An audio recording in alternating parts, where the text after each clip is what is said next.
Hello students, welcome to SP smart hybrid schooling system. बेटा, आज हम लोग जो है कि क्लास 11th में जो है वेक्टर थ्योरी जो आता है ना, वो बड़ा इंपॉर्टेंट है।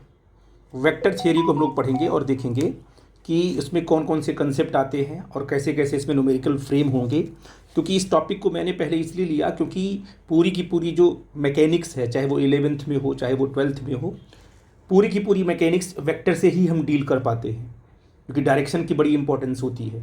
इसलिए पहले हम लोग वेक्टर को कायदे से पढ़ेंगे, क्योंकि आने वाले चैप्टर में पूरा का पूरा प्रॉपर तरीके से वेक्टर ही आपको क्या है मिलता रहेगा, उसके ही कंसेप्ट मिलते रहेंगे। जो बच्चा वेक्टर कायदे से नहीं पढ़ा है तो फिर आगे वाले आने वाले चैप्टर को वो डिस्कस नहीं कर पाएगा या वो अच्छे तरीके से नहीं पढ़ पाएगा, तो उसके लिए प्रॉब्लम क्रिएट होगी। तो मैंने क्या किया है, छोटे छोटे कंसेप्ट लिए हैं, उस पर न्यूमेरिकल हमने फ्रेम किया है, जिससे कि आपके वेक्टर का जो क्या है पूरा कॉन्सेप्ट बिल्ड हो जाए। और फिर हम क्या है फिर आगे बढ़ेंगे तो आपको आने वाले चैप्टर बड़े ही आसान दिखाई पड़ेंगे। तो हम स्टार्ट करते हैं। सबसे पहले हमने क्या किया कि पार्ट 1 लिया है, इसको पार्ट 1 2 3 में तोड़ दिया है। 3 पार्ट लेंगे हम, जिससे कि मैक्सिमम चीज़ें हम कवर कर पाएँ। तो लेक्चर आपका 1 है, तो मैं स्टार्ट करता हूँ 1 बाई 1 करके। देखो बेटा ध्यान से, हमने क्या कंसेप्ट लिया यहाँ पर, देखो ध्यान से। ये हमने लिया है आपका वेक्टर थियरी। तो हम पहले पढ़ रहे हैं कि वेक्टर थियरी क्या होती है। तो वेक्टर थियरी में हम वेक्टर को ही डिस्कस करेंगे। सबसे पहले मैंने क्या बोला यहाँ पर कि फिजिकल क्वांटिटीज़ क्या होती है ना। तो हमने क्या किया, हमने कहा कि all quantities that can measure, जिन क्वांटिटीज़ को हम क्या कर सकते हैं, मेजर कर सकते हैं डायरेक्टली या तो इनडायरेक्टली। अगर उनको हम मेज़र कर पाते हैं तो उनको बोलते हैं हम लोग फिजिकल क्वांटिटीज़। इसके बारे में मैंने खूब चर्चा की है, कहाँ पर, यूनिट एंड मेजरमेंट में, ठीक है ना। तो आप सभी लोग समझ रहे हो। मैंने क्या किया कि फिजिक्स में जितनी भी फिजिकल क्वांटिटीज़ हैं उनको 2 पार्ट में डिवाइड किया गया। एक आपका है स्केलर क्वांटिटीज़ और एक आपका है वेक्टर क्वांटिटीज़, ठीक है ना। स्केलर के बारे में आप लोग जानते हो, आप 9th-10th में आपने पढ़ा होगा कि a physical quantity which can describe completely by its magnitude only. मतलब कोई भी फिजिकल क्वांटिटी जो क्या है सिर्फ उसके मैग्नीट्यूड से क्या उसको हम एक्सप्लेन कर पाएँ, डिस्क्राइब कर पाएँ, तो ऐसे फिजिकल क्वांटिटीज़ को बोलते हैं स्केलर क्वांटिटीज़। अच्छा, जैसे आपने कहा कि मास, लेंथ, टाइम। मास अगर आपको जाना है, मार्केट जाना है, अगर आपको लेना है 1 kg शुगर, सिंपल उसका अमाउंट बता दो कि हमें 5 kg शुगर चाहिए। तो बस जो उसका मैग्नीट्यूड बताने के बाद ही क्या है, शॉपकीपर आपको क्या कर देगा, शुगर आपको दे देगा, है ना। तो इसका मतलब क्या है कि जो आप मास ले रहे हो ना, केजी मतलब मास, जो आप मास की बात कर रहे हो उसमें सिर्फ मैग्नीट्यूड से मतलब है, डायरेक्शन की बात वहाँ पर नहीं होती है, ठीक है। जैसे हमने कहा क्या बोलते हैं कि स्पीड। स्पीड क्या है, स्पीड सिर्फ कहते हैं 5 मीटर पर सेकेंड। किस डायरेक्शन में स्पीड पे वहाँ चर्चा, डायरेक्शन की बात वहाँ पर नहीं होती है, इसलिए हम कहते हैं स्पीड क्या है, आपकी स्केलर क्वांटिटी है। It obeys the ordinary rule of algebra. ये जो स्केलर क्वांटिटीज़ होती है ना, वो क्या है, जैसे एल्जेब्रा, इसका ऑर्डनरी रूल क्या है। जैसे आपने कहा कि सर हम लोग क्या करते हैं, देखो ध्यान से, कि अगर आपने कहा कि सर यहाँ पर अगर मान लो कि अगर आपने 5 kg एप्पल लिया, उसमें 2 kg एप्पल आपने ऐड कर दिया, तो 5 kg प्लस 2 kg क्या तुम्हारा हो जाएगा, 7 kg। ये तो बचपन से पढ़े आए वो सिंपल जो आपकी मैथमेटिक्स है, इसे बोलते हैं ऑर्डिनरी मैथमेटिक्स, एडिशन सब्ट्रैक्शन, है ना। जैसे आपने कहा कि हमने मान लो हमने 10 बनाना लिया, अगर हमारे पास 10 बनानाज हैं तो उसमें हमने क्या है, 2 बनानाज हमने माइनस कर दिया, तो क्या आ गया, बोलो जी, ये सिंपल 10 माइनस क्या आ गया, 2, ये आपका आ जाएगा 8। तो आप देखते हो ये क्या है, स्केलर प्रोसेस है ना, इसको बोलते हैं ऑर्डिनरी मैथमेटिक्स, ठीक है बेटा जी। तो जैसे हमने कहा कि भाई स्पीड कितनी है, 2 मीटर, कितनी है, 2 मीटर पर सेकेंड। दूसरी बॉडी की स्पीड कितनी है, स्पीड की बात कर रहा हूँ, 5 मीटर पर सेकेंड। तो स्पीड को ऐड करते वक्त अभी क्या, क्योंकि स्पीड हमारी क्या है, स्केलर क्वांटिटी है, तो सिंपल हमारी जो ऑर्डिनरी अलजेब्रा है ये हो जाएगा तुम्हारा कितना, 7 मीटर पर सेकेंड। तो इस तरीके से हम ऐड करते हैं, तो स्केलर क्वांटिटी को डील करने में कोई प्रॉब्लम की बात नहीं आती है। जैसे जैसे आप आगे बढ़ते जाओगे बहुत सारी क्वांटिटीज आपको मिलती जाएंगी और आपको नॉलेज होता जाएगा कि हाँ भाई ये स्केलर है क्या तुम्हारा वेक्टर। अगर हम कुछ एग्जांपल की बात करें तो आप कहोगे सर मास क्या है, स्केलर क्वांटिटी है ना। टाइम क्या है, टाइम भी आपका स्केलर है। और लेंथ क्या आपका है, लेंथ भी आपका स्केलर है। स्पीड भी क्या आपका है, स्केलर है, डिस्टेंस भी आपका क्या है, स्केलर है, एंड एक्सेट्रा। ऐसे आगे बढ़ते जाओगे, पावर आ गया, वो भी क्या आपका है, स्केलर क्वांटिटी है। एनर्जी आ जाएगी, वो भी क्या आपकी है, स्केलर क्वांटिटी है। तो ऐसे आप आगे बढ़ते जाओगे तो आपको बहुत सारी क्वांटिटीज मिलती जाएंगी, ठीक है ना। ये तो बात हो गई स्केलर की, बात हो गई। अगर हम बात करते हैं कि भाई वेक्टर क्वांटिटीज़ क्या होती है, दिस इज मोस्ट इंपॉर्टेंट, क्योंकि अभी स्केलर पे तो आपने बहुत पढ़ा है, वेक्टर की बात करेंगे और वेक्टर पे ही हमें खेलना है। तो आपने कहा क्या, physical quantities which requires magnitude and particular direction, है ना, क्या, and particular direction when it is express. जब हम क्या करेंगे, फिजिकल क्वांटिटी को जब हम एक्सप्रेस करना शुरू करेंगे और उसमें मैग्नीट्यूड के साथ साथ क्या है, डायरेक्शन की भी नीड हो जाए, बिना डायरेक्शन के काम नहीं चलेगा, तो ऐसी फिजिकल क्वांटिटी को हम क्या बोलेंगे, वेक्टर क्वांटिटी बोलेंगे। जैसे मान लो फॉर एग्जांपल मैंने कहा कि भाई आप फोर्स लगाओ 10 न्यूटन का, तो आपने कहा ठीक है, एक बॉडी है, उस बॉडी पर हमने बोला आपसे क्या है कि 10 न्यूटन का फोर्स लगाओ, तो आपको मैग्नीट्यूड मिल गया। अगर मैंने आपसे क्या बोला कि भाई फोर्स क्या करो, जो आपका फोर्स कितना है, 10 न्यूटन का फोर्स है, ये 10 न्यूटन का फोर्स क्या करो, आप किसी बॉडी पे लगाओ, तो आपने कहा ठीक है सर, हमारे पास मैग्नीट्यूड आ गया। लेकिन आप हमसे पूछोगे ना कि भाई बॉडी पर किस डायरेक्शन पे फोर्स लगाना है कि नहीं है। जैसे आपकी मान ली कार खड़ी है और मैंने कहा कार को धक्का दो, कितना फोर्स लगाओ, 10 न्यूटन का फोर्स लगाओ, तो आपके हाथ में मान लो 10 न्यूटन का फोर्स आ गया। अब उसको लगाना है आपको कार पे, तो आप तो रैंडम लगा सकते हो ना, मतलब आप चाहो तो बैकवर्ड डायरेक्शन से लगाओ, चाहे फॉरवर्ड से लगाओ, चाहे राइट से लगाओ, चाहे लेफ्ट से लगाओ, डिपेंडिंग ऑन यू। डायरेक्शन अगर आपको मैंने नहीं बताई है तो आप तो कहीं से भी उस पर फोर्स लगा सकते हो। तो क्या उससे काम चल जाएगा, नहीं, है ना। जो हमने आपको कहा कि 10 न्यूटन का फोर्स लगाओ, तो हमने कहा आपसे कहा था बताना पड़ेगा कि बेटा बैकवर्ड डायरेक्शन से क्या करो, बैक साइड से धक्का दो जिससे कार हमारी आगे बढ़ सके। तो प्रॉपर तरीके से फोर्स जब भी आएगा तो आपको मैग्नीट्यूड के साथ साथ क्या बताना पड़ेगा, डायरेक्शन भी बतानी पड़ेगी, जिससे कि प्रॉपर तरीके से हम फोर्स को एक्सप्लेन कर सकें, डिस्क्राइब कर सकें। तो फोर्स क्या हो गया तुम्हारा, वेक्टर क्वांटिटी हो गई।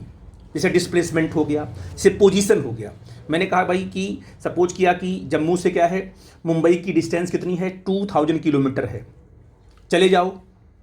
तो आपको तो मैंने बता दी पोजीशन और उसका मैग्नीट्यूड बताया कितना, 2000 किलोमीटर, और आप जम्मू में खड़े हो। क्या आप चल पड़ोगे, नहीं, जब तक आपको डायरेक्शन प्रॉपर नहीं पता चलेगी कि जो मैंने पोजीशन पॉइंट आउट किया है मुंबई का, वो राइट में है कि लेफ्ट में है कि फॉरवर्ड है कि बैकवर्ड है, तब तक आप वहाँ से चलना शुरू नहीं करोगे। तो जैसे पोजीशन है उसको बताने के लिए आपको मैग्नीट्यूड के साथ साथ डायरेक्शन को भी बताना पड़ेगा, तब जाकर क्या है वो पूरा का पूरा एक्सप्लेन हो पाएगा कि हाँ हमें जाना कहाँ है और राइट डायरेक्शन में हम चल सकते हैं। इसलिए क्या है, इसे आपका डिस्प्लेसमेंट है, वो भी क्या है, वो भी आपका वेक्टर क्वांटिटी है। तो this is the most important. तो आपने कहा कि ठीक है, अब सबसे इंपॉर्टेंट चीज़ क्या है, it obeys parallelogram law of vector addition, then only it is said to be vector quantity. अगर वेक्टर क्वांटिटी जो है के पास क्या है, मैग्नीट्यूड है, देखो ध्यान से, अगर आपके पास कोई वेक्टर क्वांटिटी है, इसके पास क्या है, मैग्नीट्यूड है और क्या है, डायरेक्शन है, दोनों आ गई ना, मैग्नीट्यूड है, डायरेक्शन है, तो क्या इतने से ही काम चल जाएगा, उसको बोल देंगे वेक्टर, नहीं। अगर मैग्नीट्यूड है, डायरेक्शन है और साथ साथ में तीसरी कंडीशन क्या है कि ये क्या है, लॉ ऑफ वेक्टर एडिशन को फॉलो करना चाहिए, लॉ ऑफ वेक्टर एडिशन। ये तीनों ही प्रॉपर्टी जब किसी फिजिकल क्वांटिटी के पास आएगी तभी उसको हम बोलेंगे वेक्टर क्वांटिटीज़, ठीक है ना। बहुत सारी फिजिकल क्वांटिटी ऐसी होती हैं जिनके पास मैग्नीट्यूड भी है, डायरेक्शन भी है, लेकिन हम उनको वेक्टर नहीं बोलते। जैसे आपकी करंट है, करंट क्या है, current is always flow from positive terminal to negative terminal of the battery. Positive से कहाँ निकलेगी, वो नेगेटिव की तरह, तो पॉजिटिव से करंट निकलेगी, नेगेटिव में जाएगी, डायरेक्शन तो प्रॉपर इसकी डिफाइन हो गई। बट प्रॉब्लम यहाँ है कि करंट जो है कि वेक्टर लॉ ऑफ एडिशन को फॉलो नहीं करती है। क्या होता है ये वेक्टर लॉ ऑफ एडिशन, अभी हम चल के आगे एक्सप्लेन करेंगे। तो जैसे मान लीजिए अब वेक्टर को, जब दो वेक्टर्स को आपस में जब ऐड करोगे, जैसे हमने कहा कि भाई F इक्वल टू 10 न्यूटन का फोर्स है और F2 कितना आपका है, 5 न्यूटन का फोर्स है। बताइए F1 प्लस F2 कितना होगा, दोनों जोड़ के बताओ कितना होगा। तो आप उसको 15 नहीं बोल सकते हो, ऐसा क्यों? क्योंकि भाई देखो ध्यान से, क्योंकि जो आपने ये फोर्स बनाया है ना, बनाया, इस फोर्स के पास मैग्नीट्यूड के साथ साथ क्या है, डायरेक्शन भी है। इसके पास भी क्या है, मैग्नीट्यूड के साथ साथ क्या है, डायरेक्शन भी है। तो आपने सिर्फ क्या ऐड किया है, मैग्नीट्यूड को, डायरेक्शन तो रह गई, है कि नहीं है? तो आप ऐसे ऑर्डिनरी अलजेब्रा से हम वेक्टर क्वांटिटी को ऐड नहीं कर सकते हैं। उस वेक्टर क्वांटिटी को ऐड करने के लिए, सब्ट्रैक्ट करने के लिए, मल्टीप्लाई करने के लिए हमें एक अलग मैथ बनानी पड़ेगी, एक अलग लॉ बनाना पड़ेगा, ठीक है ना? एक अलग तरीके से हमें उसे हैंडल करना होगा। अगर दो वेक्टर को हमें क्या करना है, ऐड करना है या तो सब्ट्रैक्ट करना है, तो हम ऑर्डिनरी जो हमारा रूल है मैथ का उससे हम नहीं कर सकते हैं। हमें किसकी हेल्प लेनी पड़ेगी, parallelogram law of vector addition. ये हमें एक लॉ बनाना पड़ेगा, एक नियम बनाना पड़ेगा, जिस नियम के अकॉर्डिंग, जिस लॉ के अकॉर्डिंग हम दो वेक्टर को आपस में ऐड करेंगे। क्योंकि वेक्टर के में मैग्नीट्यूड के साथ साथ हमें डायरेक्शन को भी ऐड करनी पड़ती है। आई थिंक मेरी बात आप समझ पाए। इसीलिए हम कहते हैं कि ये क्या है, वेक्टर क्वांटिटी जो है कि लॉ ऑफ वेक्टर एडिशन को हमेशा ओबे करेगा, फॉलो करेगा, ठीक है ना? आई थिंक मेरी बात समझ पाए। इसके बाद आगे चल के हम डिटेल में इसको एक्सप्लेन करेंगे। बट अभी देखो, अगर मैं बात करता हूँ एग्जाम्पल की, तो एग्जाम्पल तो आप यहाँ पॉइंट आउट कर लो। जैसे आपके पास एग्जाम्पल आ जाएगा, आपके पास फोर्स एक वेक्टर क्वांटिटी है, डायरेक्शन भी है और क्या उसके पास मैग्नीट्यूड भी है। जैसे आपने कहा कि सर वेलोसिटी, डायरेक्शन भी है और मैग्नीट्यूड भी है। और आपने कहा सर एक्सेलरेशन, ठीक है ना, मोमेंटम, ETC, बहुत सारी क्वांटिटी आगे चल के मिलेंगी है ना बेटा जी? तो उनको वन बाय वन करके हम लोग देखेंगे। इन सब को बोलते हैं वेक्टर क्वांटिटीज। आई थिंक मेरी बात आप समझ पाए मैं क्या बोल रहा हूँ। अब ये सब अब हमें डिस्कस करना किस पर है, वेक्टर को ही पढ़ना है, सारे कंसेप्ट पढ़ना है कि हम, और मेन पंगा कहाँ होगा, डायरेक्शन में। क्योंकि अब हमें डायरेक्शन को भी ऐड करना है ना, अलग अलग डायरेक्शन होगी, अलग अलग वेक्टर्स होंगे, अलग अलग डायरेक्शन होगी, उनको भी क्या, उनका मैग्नीट्यूड समझ में आता है, बट डायरेक्शन को भी ऐड करना पड़ेगा। तो मतलब ये हुआ कि दो वेक्टर को ऐड करते वक्त उसके मैग्नीट्यूड के साथ साथ उसकी डायरेक्शन भी मैटर करती है कि नहीं है? तो उनको डायरेक्शन को भी हमें इन्वॉल्व करना पड़ेगा, तब जाकर प्रॉपर तरीके से हम एडिशन, सब्ट्रैक्शन या तो मल्टीप्लिकेशन हम सीख सकते हैं। डिवीजन नहीं आता है वेक्टर के केस में, ठीक है ना? क्या आता है, सब्ट्रैक्शन होता है, मल्टीप्लिकेशन होता है, और क्या होता है, सब्ट्रैक्शन है, मल्टीप्लिकेशन है और एडिशन है। इन्हीं तीनों को हम लोग डिस्कस करेंगे। अब हम अगले टॉपिक में आते हैं। देखो बेटा जी क्या कंसेप्ट में आते हैं, ध्यान से ये देखिए। अब सबसे बड़ी बात है कि अभी तो आप छोटे हो, तो पहले स्टार्टिंग आपकी बिल्कुल स्टार्टिंग पॉइंट है। तो वेक्टर रिप्रेजेंटेशन, वेक्टर को हम रिप्रेजेंट कैसे करेंगे? एक होता है ज्योमेट्रिकल रिप्रेजेंटेशन होता है, और एक होता है मैथमेटिकल रिप्रेजेंटेशन होता है, ठीक है ना? मैथमेटिकल में क्या है कि मान लीजिए सब कुछ कर लिया कि आपके पास एक स्पीड को हम v से डिनोट करते हैं। स्पीड को क्या करते हैं हम लोग, v से करते हैं डिनोट। अगर मान लो कहीं स्पीड लिखी हुई है, v लिखा हुआ है, v = 5 मीटर पर सेकेंड, अगर ऐसा लिखा हुआ है तो हम समझ जाएंगे कि ये स्केलर क्वांटिटी है।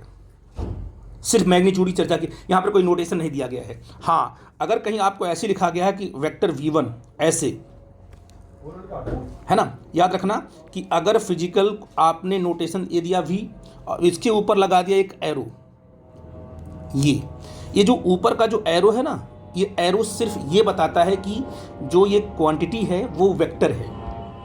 मतलब इसको हम देख के पहचान जाएंगे। और यहाँ पर क्या लिखा है, मान लो लिखा है, इसका मैग्नीट्यूड लिखा है 5 मीटर पर सेकेंड, तो हम समझ जाएंगे क्या है कि ये जो आपके पास लिखा हुआ है ये स्पीड नहीं है, ये क्या है, वेक्टर क्वांटिटी है।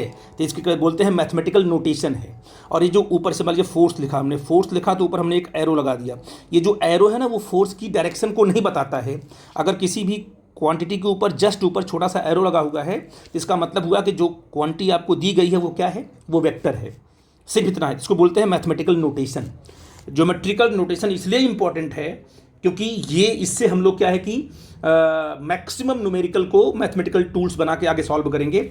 ज्योमेट्रिक मतलब हम डायग्राम से हम कैसे बताएंगे कि भाई वेक्टर कौन सा कैसा है, ठीक है ना? इसके लिए क्या करते हैं हम लोग लेते हैं एक लाइन सेगमेंट। ये आपके पास एक लाइन सेगमेंट है, उसके पास अपनी एक लेंथ है ना, और यहाँ बनाएंगे एक एरो। ये आपके पास ये मान लो वेक्टर ए बनाना, हम कोई वेक्टर ए है उसको हमें रिप्रेजेंट करना है, तो हम क्या करेंगे, एक लाइन सेगमेंट और साथ में एक क्या है, एरो। ये पूरा का पूरा कहते हैं कि वेक्टर ए का जो है ये जो बनाया ना, इसे बोलते हैं ज्योमेट्रिकल रिप्रेजेंटेशन। क्या होता है इसका मतलब, देखो ध्यान से, यहाँ आपका आएगा ये टेल होगा, पीछे से वाला साइड, इसको बोलेंगे हेड, ठीक है ना।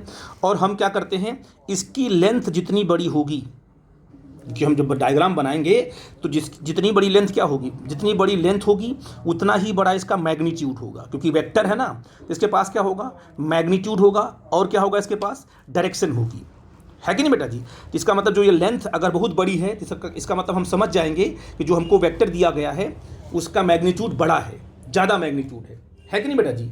तो लेंथ क्या बताएगा इसका, जो इसकी लेंथ है ना, ये जो इसकी लेंथ है, लेंथ ये बताती है मैग्नीट्यूड ऑफ वेक्टर ए। और ये जो आपका एरो है ना, ये एरो क्या बताता है बेटा जी, डायरेक्शन ऑफ वेक्टर ए, क्योंकि वेक्टर ए के पास दो चीज़ें होगी, एक तो होगा मैग्नीट्यूड, एक तो क्या हो तुम्हारा डायरेक्शन होगा। इससे एग्जांपल हम लेते हैं, बताएंगे आपको। यहाँ एग्जांपल लिया मैंने ऐसे। अब मुझे अगर एग्जांपल आपका ये है तो आप मुझे बताओ कि अगर मैंने कहा कि एक फोर्स है F1, ऊपर लगाया एरो, मतलब इसका मतलब वेक्टर है ये मान लो दिया आपका 10 न्यूटन, है ना, ठीक है बेटा जी। और यहाँ पर डायरेक्शन भी दी है टूवर्ड्स राइट हैंड साइड, मान लो कहाँ पर है वो, राइट साइड। दूसरा वेक्टर क्या दिया गया है, F2, कितना उसका दिया है, 20 न्यूटन दिया है उसका मैग्नीट्यूड, 20 न्यूटन फोर्स है टूवर्ड्स, इसको भी कहाँ लगाया हमने, राइट हैंड साइड में लगाया, जहाँ जिस बॉडी पे लगाया हमने कहाँ लगाया है, राइट हैंड साइड, राइट तरफ लगाया हुआ है। तो अगर इसको वेक्टोरियली हमको अगर हमको ज्योमेट्रिकली इसको रिप्रेजेंट करना हो तो हम क्या करेंगे, देखो ध्यान से, हम क्या करेंगे, पहले इसको बनाएंगे। मान लो हमने कहा कि ठीक है सर, ये एरो बना दिया, और एरो बनाने के बाद हमने कहा कि ठीक है सर, ये जो वेक्टर राइट साइड में चला गया, डायरेक्शन बता दिया, और इसकी लेंथ को हमने माना कि भाई ये आपका जो F1 वेक्टर है, इसकी जो लेंथ है वो कितना माना हमने कि 10 न्यूटन है, ठीक है, ऐसा हमने ले लिया। और यहाँ पर कितना है, ये आपका टेल है, और ये क्या होगा आपका, ये हेड होगा, ठीक। अब इसको मैंने एक बना लिया, ठीक है, पहला। अब हमें क्या बनाना है, F2 वेक्टर। तो हमको पता है कि F2 वेक्टर का जो मैग्नीट्यूड है वो इसका डबल है, तो हमें लाइन क्या करनी पड़ेगी बेटा जी, बोलो जी, हमें लाइन को डबल करना पड़ेगा। क्या करना पड़ेगा, लाइन को, हमें लाइन को यहाँ डबल करना पड़ेगा, ऐसे देखो, ऐसे। इसका ये मतलब हुआ कि ये F2 होगा इक्वल टू 10 न्यूटन होगा, और डायरेक्शन दोनों की क्या है, 20 न्यूटन होगा, और डायरेक्शन क्या है दोनों की, राइट साइड में है, सिंपल सी बात है। इसका ये मतलब हुआ कि हम ज्योमेट्री जब भी बनाएंगे तो अगर हमें दो वेक्टर दिए गए हैं, तो अगर एक छोटा है और एक क्या है, बड़ा है, तो हम इस बात का ध्यान रखेंगे, छोटे वाले की लेंथ क्या रखेंगे, छोटी रखेंगे, अब बड़े वाली लेंथ की उसी हिसाब से थोड़ा बड़ा रखेंगे। अगर जैसे मान लीजिए 2 है और 4 है, तो 2 को थोड़ा छोटा रखेंगे, 4 को डबल कर देंगे। मान लो अगर 2 है, किसी भी वेक्टर का मैग्नीट्यूड 2 है और दूसरे कितना है, 3 है, तो 2 की लेंथ थोड़ी छोटी रखेंगे और 3 वाले की थोड़ी सी क्या उससे बड़ी कर देंगे, जिससे चले पता कि नहीं भाई ये छोटा वेक्टर है, क्या तुम्हारा है, बड़ा वेक्टर है। तो लेंथ का मतलब सीधे क्या हो गया कि आपको वेक्टर का मैग्नीट्यूड होगा। इसका मतलब आप ये कह सकते हो कि जो हमारी लेंथ होती है, लेंथ ऑफ दी, ये लेंथ डायरेक्टली प्रोपोर्शनल क्या होता है, मैग्नीट्यूड ऑफ वेक्टर।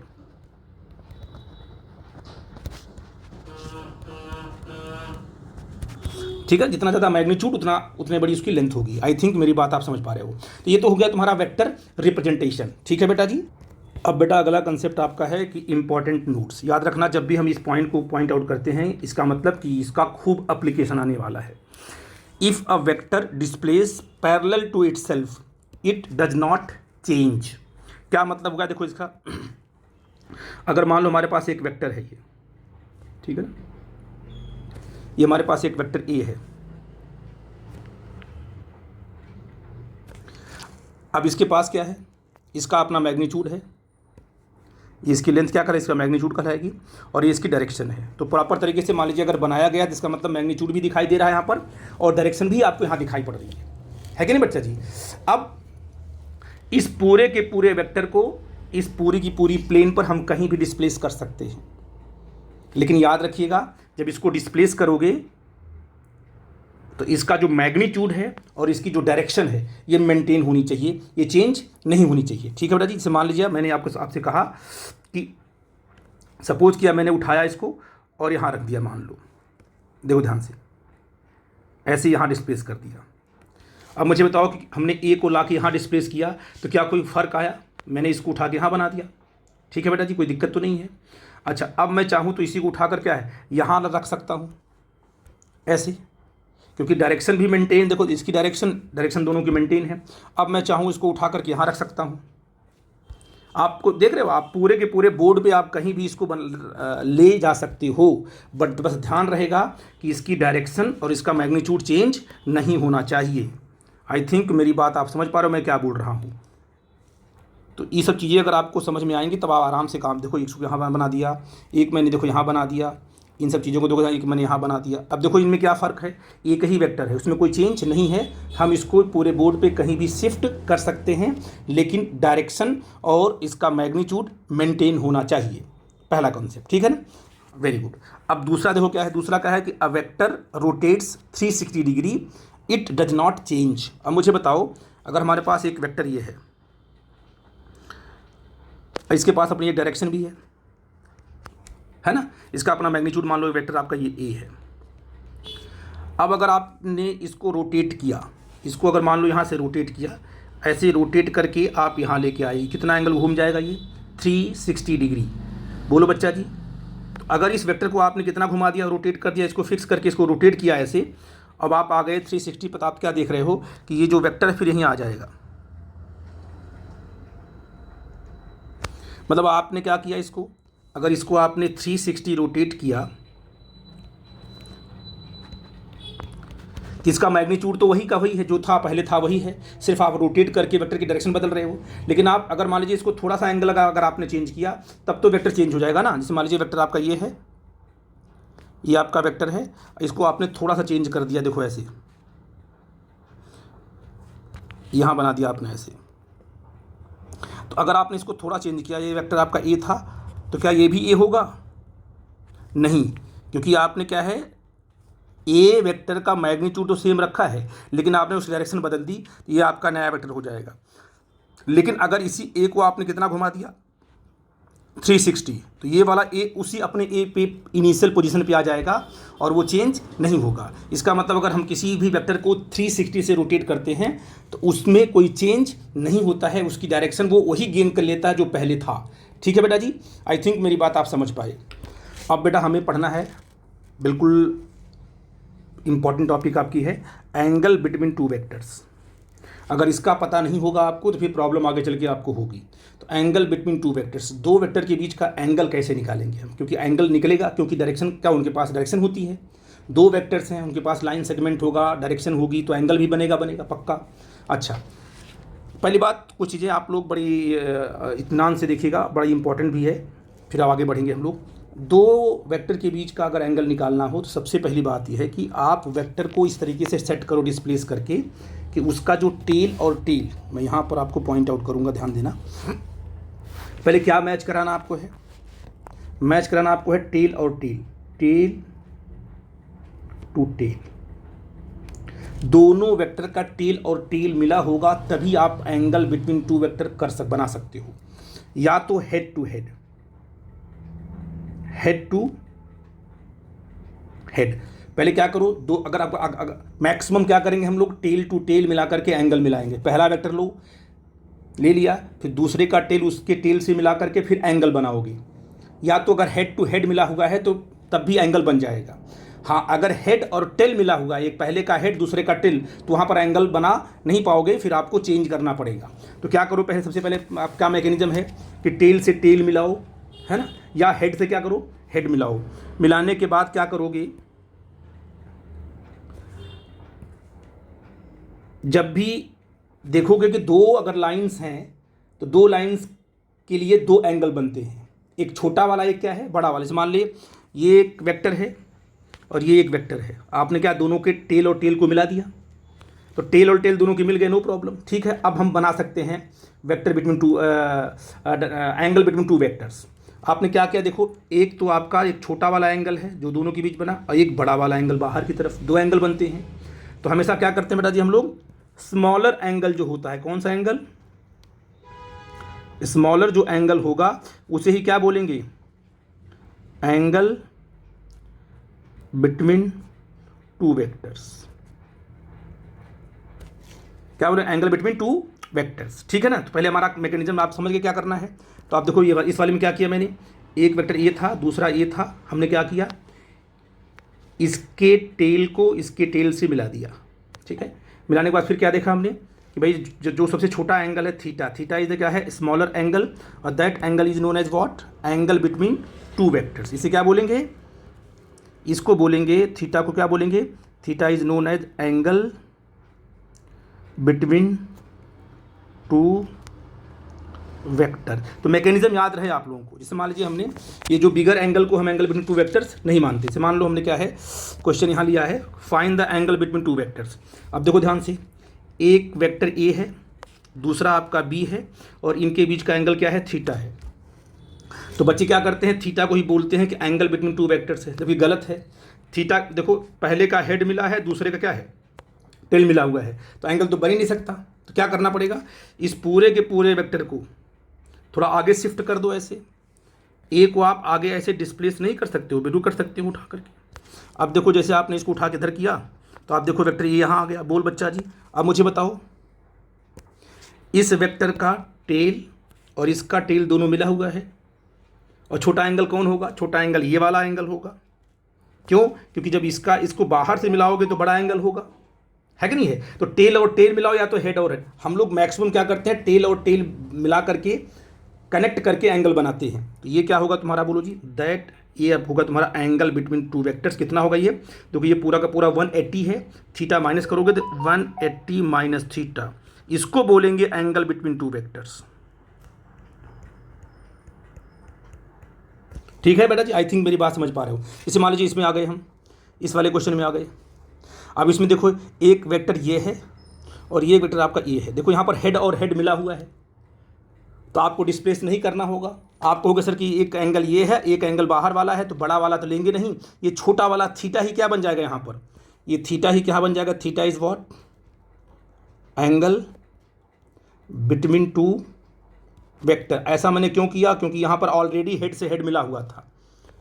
ठीक है बेटा जी। अब इस केस में आते हैं, देखो ध्यान से, ये क्या है, वेक्टर ए है और ये क्या वेक्टर आपका बी है। कितना एंगल बना, 45। क्या दोनों का टेल और टेल मिला हुआ है, क्या दोनों का हेड और हेड मिला हुआ है, नहीं। इस बी वाले का क्या मिला, यहाँ पर बी वाले का मिला है, बी वाले का यहाँ पर टेल है और ए वाले का आपका हेड है। चाहे बी को खिसकाओ चाहे ए को खिसकाकर इसको टेल से टेल मिलाओ। तो हमने क्या किया, देखो हमने ए को आगे खिसका, ऐसे खिसका दिया। देखो ये तुम्हारा बिल्कुल डायरेक्शन मेंटेन रखनी, डायरेक्शन और मैग्नीट्यूड बिगड़ना नहीं चाहिए। देखो यहाँ मैंने ए को यहाँ खिसका दिया, ये आपका हो गया ए।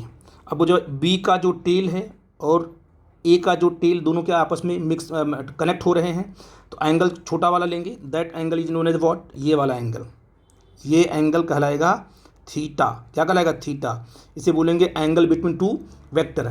और ये पूरा का पूरा कितना, 180, ये 45, तो क्या हो जाएगा तुम्हारा 180 minus 45। This is known as angle between two vectors. I think मेरी बात आप समझ पा रहे हो। हम अगला क्वेश्चन भी करा देते हैं आपको समझने के लिए। देखो ध्यान से, जैसे मान लीजिए ये वेक्टर ए है, ये आपका बी है, और ये एंगल 30 दिया गया है। तो क्या करो, आप ए को शिफ्ट कहाँ कर दो, राइट साइड में, जैसे टेल और टेल मिल जाए। तुमने क्या किया, ठीक है, यहाँ पे देखो राइट साइड में शिफ्ट कर दिया, ये आपका हो गया वेक्टर ए। अब देखो ये आपका जो है, यही आपका बन जाएगा थीटा। इसे बोलेंगे एंगल बिटवीन, क्या बोलेंगे, टू वेक्टर्स। यहाँ देखो, इसमें देखो क्या है, इसमें देखो यहाँ पर पहले बी का टेल और ए का क्या है, हेड मिला हुआ है। तो यहाँ पर क्या करना पड़ेगा, हमें वेक्टर को डिस्प्लेस करके उसके टेल और टेल को कनेक्ट करना पड़ेगा। तो हमने क्या किया, देखो ए को हमने राइट साइड खिसका दिया। ए और बी दोनों को आप डिस्प्लेस कर सकते हो, लेकिन जो आपको बेहतर लगे उसे करो, जिससे कि आपका एंगल आपको मिल जाए। तो आपने ए को आपने इधर कर लिया। अब ये वाला एंगल क्या कहलाएगा, क्योंकि यहाँ पर इसका टेल और टेल मिला हुआ है, छोटा एंगल यही है ना आपका, तो ये वाला एंगल क्या कहलाएगा, एंगल बिटवीन टू वेक्टर्स। कितना होगा थीटा, बोलो जी, 180 माइनस 60। मेरी बात समझ पा रहे हो मैं क्या बोल रहा हूँ बेटा जी। तो हो जाएगा तुम्हारा 120 डिग्री। इसे बोलेंगे angle between to, angle between two vectors. ठीक है बेटा जी। और अगर आप आगे बढ़ते हैं तो फिर हम अब आपको अगली वीडियो में, जो हमारी नेक्स्ट वीडियो होगी, उसमें हम अब वेक्टर के बारे में बताएंगे, उसका मैग्नीट्यूड, डायरेक्शन, टाइप, अब टाइप्स ऑफ वेक्टर डिस्कस करेंगे, कितने टाइप्स के वेक्टर्स होते हैं, है ना। एंगल बिटवीन टू वेक्टर्स मैंने आपको निकालना सिखा दिया, बहुत इंपॉर्टेंट, ध्यान देना। इसके पास टाइप्स पढ़ाऊंगा, फिर आगे चलकर क्या है उन पे फिर एडिशन सिखाऊंगा, क्या कैसे ऐड करेंगे, कैसे सब्ट्रैक्ट करेंगे, उस पर न्यूमेरिकल कैसे फ्रेम होगा। आई थिंक मेरी बात समझ पा रहे हो। तो अभी इतना ही होगा इसमें। अब फिर अगली वीडियो में हम लोग टाइप्स ऑफ वेक्टर पढ़ेंगे। ठीक है बेटा जी, okay, it's all right, thank you.